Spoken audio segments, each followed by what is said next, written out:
trong nó quý trọng không thì sẽ đợi nó hả chè của một con chè của đó là chè nó hả chè của tụi nhẹ chè món món là chè cho của tụi nhẹ chè rồi chè cho này tôi đi xanh nè chồng cái con gì nó anh tụi nó chè này chỉ có tạoอยู่thôi chè thì của tụi nhẹ chè món nó hả chè tôi đi xanh nó tại sao chè món gì vừa tà hơn xem chị có thầm móc cần rồi đi chị phải nhớ tỏ luôn thì chị này chị hay là một món lò chả thôi na chỉ cho mình nhớ đậu con này ạ cho chị dạng nhón để chị dạng mua món xin na chè ta chỉ nói chuyện này chậu cũng thế bé sẽ đào nó bé mùa phụ mùa với khoai rau là trò phụ mình sẽ nó sù nó cái chậu cũng thế bé sẽ làm mùa sẽ dùng chả nó ta chỉ nói chè lá nhìn đầu trắng á đây cái chợ trắng nó nè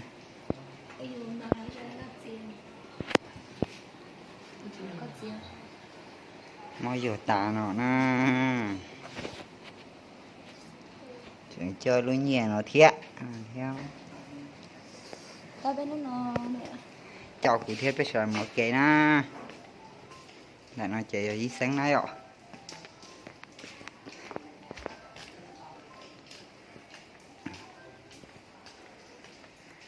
bây giờ một sáng rồi ở mũi khỏi rau là cho cụ tụi nhẹ chạy nó nè nè nó chỉ tao cho rau mọi nhá nó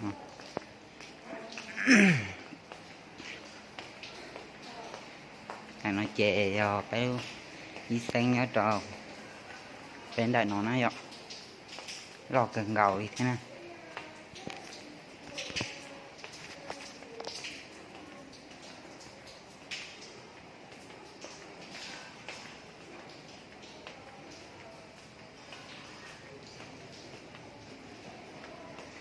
rồi tặng rồi sáng đọc kệ này ạ cho mình sẽ đợi nó này chậu cụ thể phải sẽ làm một kệ rồi mình sai sáng đó sẽ nửa dòng bảo lấy trả này ạ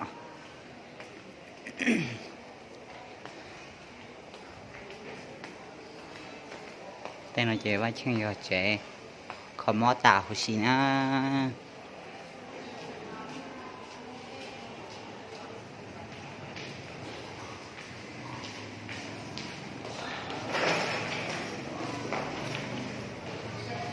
rồi sáng đó nó này ạ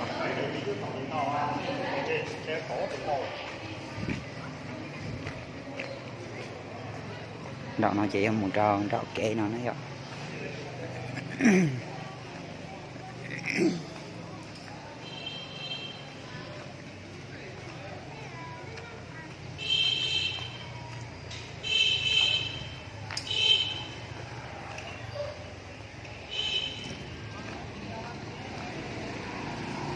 quá dạ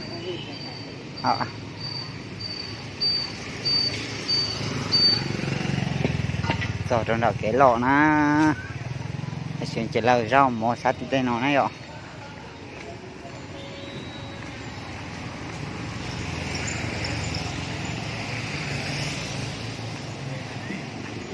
giống một tỏi xe na giống một tỏi xe chứ à giống một tỏi khử dưới khỏi rau còn trong này no nè một lối xe nhá tỏi nó nè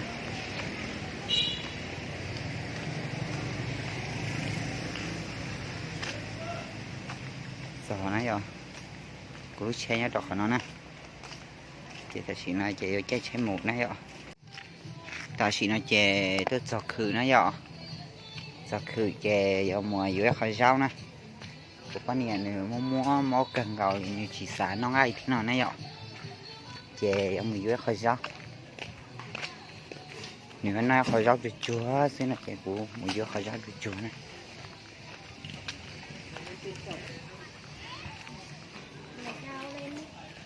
được khỏi rau thịt chúa một hậu cho này nó chứ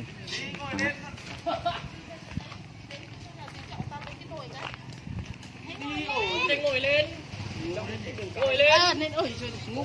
Đầu đất ôm chặt vào. Không chặt quá khó thở đấy. Rau chè chín mùi rau chỉ mà dạ sao sán nọn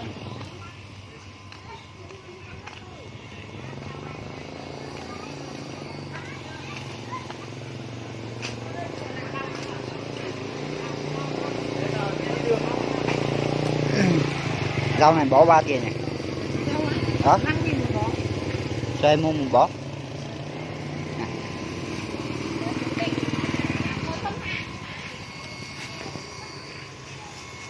Em không mua gà em. không Đang live stream cái gì? Thế mình thấy rõ cái gì mà ánh nắng vào. Chắc nhìn thấy cái gì ạ? Có chi kìa. rồi là rau này ạ rồi là rau chỉ là mình Hà Nội rau nó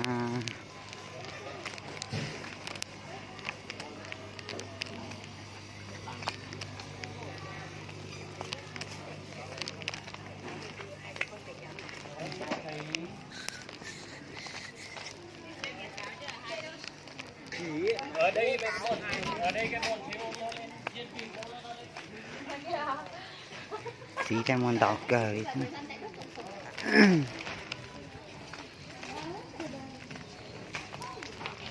khử nhá đảo nọ nè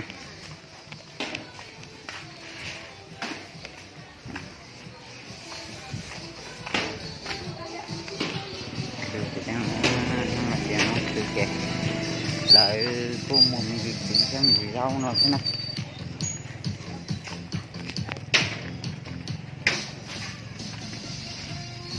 rồi là rau nó này rồi rau này rồi đạn nó có sự đó ý được bò nhá đạn nó thế này rồi đạn nó rau thế này nó rau một trò của tụi mình ngày cháy nó này rồi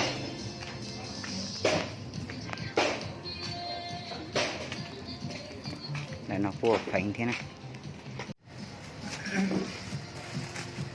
nó cho nó do mỗi cái rau nó xẻ này để một tí là cho mình con nhẹ cháy no này ạ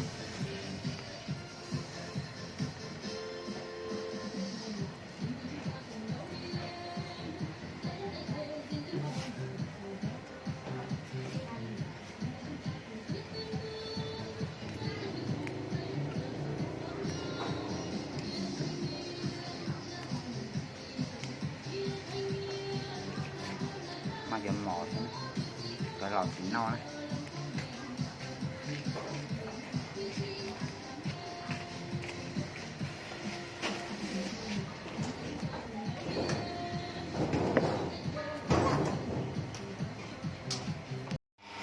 nhớ rằng nó tại sự chè tàu nó dọ thì tụi mình chè chè này thôi thì nó gai thế này chè này thôi về là hỏi cho rau chúa một trong những nó nó dọ thì chè họ tạo thế này thì nó chè tại sự chè mình sự giỏ phánh nhá chè mới chấm đây giỏ cho là một phánh mà nó xin giỏ địa này phải cho nó cứ chờ ô phánh thế này dọ ta xin chỉ là tròn tuần thôi nè thâu nè nó không phải là có xa đó Mình cho chết bé. thế thì tao mà vô mò Chè nó mà ướt dần lo vậy. Thân gì lo vậy, thân gì tôi tối vậy. Bé lo vậy, bé nó liền mua cái chết nó mua cho họ nọ thế này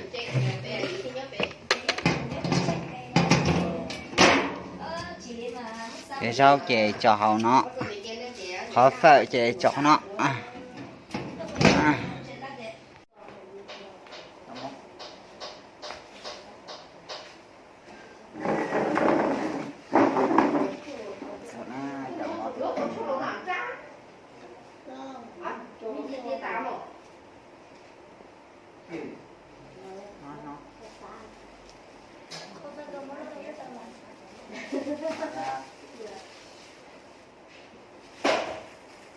lại nè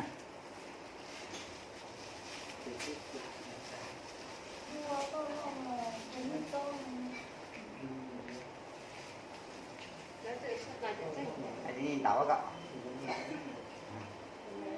Tôi muốn đi xem nha. Đi xem nó cũng tàu.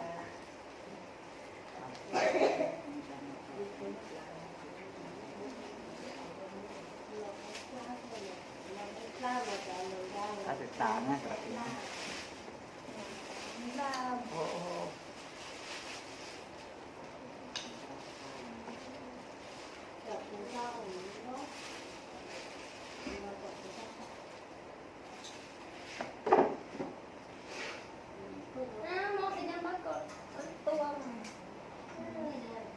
Sao thế này?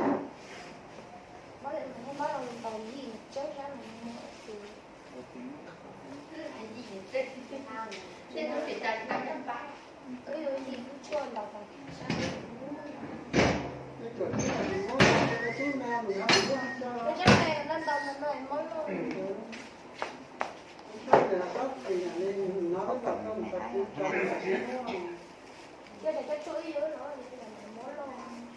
Nó ít rồi ạ. Tôi người ta nói chua nó ít rồi ạ. Tôi cho nó Cái vết của nó. Cái vết của cô lộ.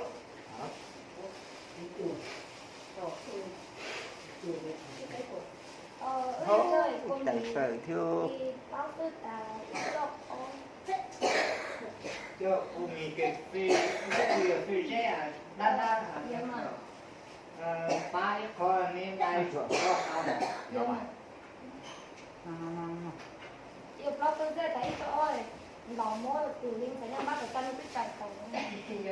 Nó số thì nó kia.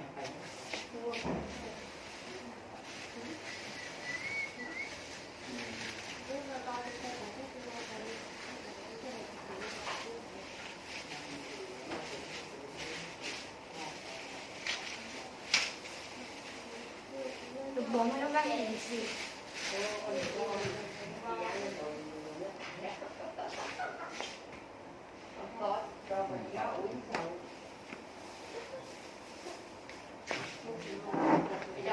Nó mỏ đó. Chén nó mỏ chén. Nó mới sẽ ngồi đòi gì thế nào.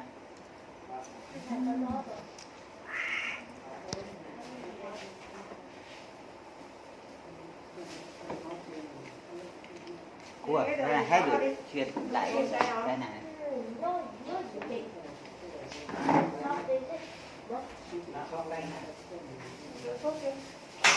Được.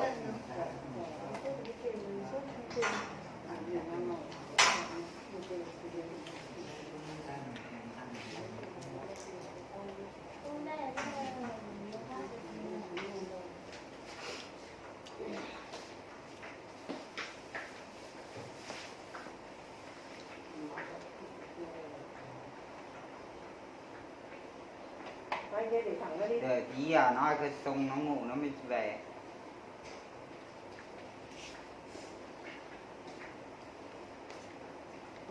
Ngồi ăn làm sao mà chạy được.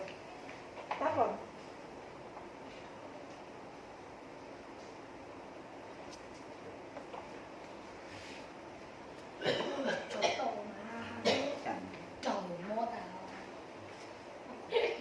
Có thì ông món là anh chia tay nè. Bóc xạ. Cho phát đại chỉ từ đây hả? Hai đấy thì gì? Ủa mà số lên muốn lên gì ra bụng rồi là sốt cồn.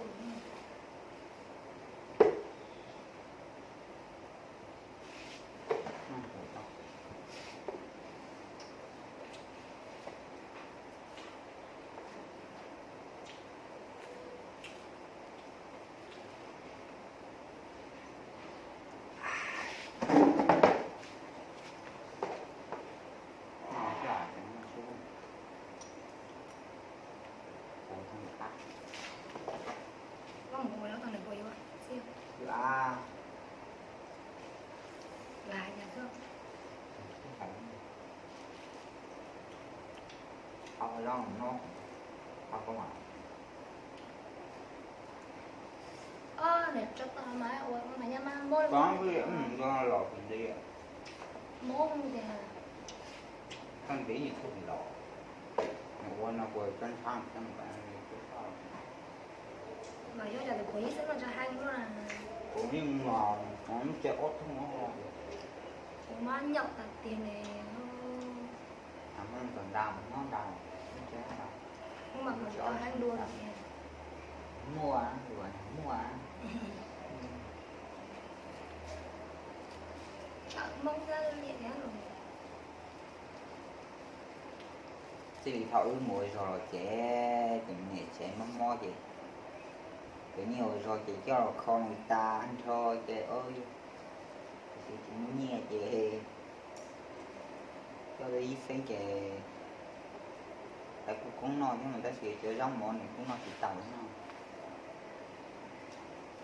cua mũ là khói rau sáng đầu là xèo chứ nó sẽ ngay chỗ thứ này chị cô Victoria cũng muốn cho anh chị cá là gì nhẹ nó nó mà vừa để cá cờ khen mà cái gì nó mới được cá được có món mì nhưng phần một mà cá có mỏng đó tôm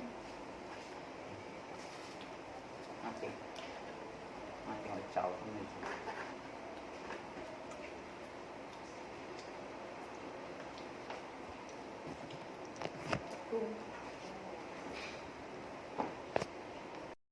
nhớ rồi xong thì mình sẽ đã nằm một cờ mà thế nào xin chi nó thế nào rồi từ rồi cái mà cho các chị của nó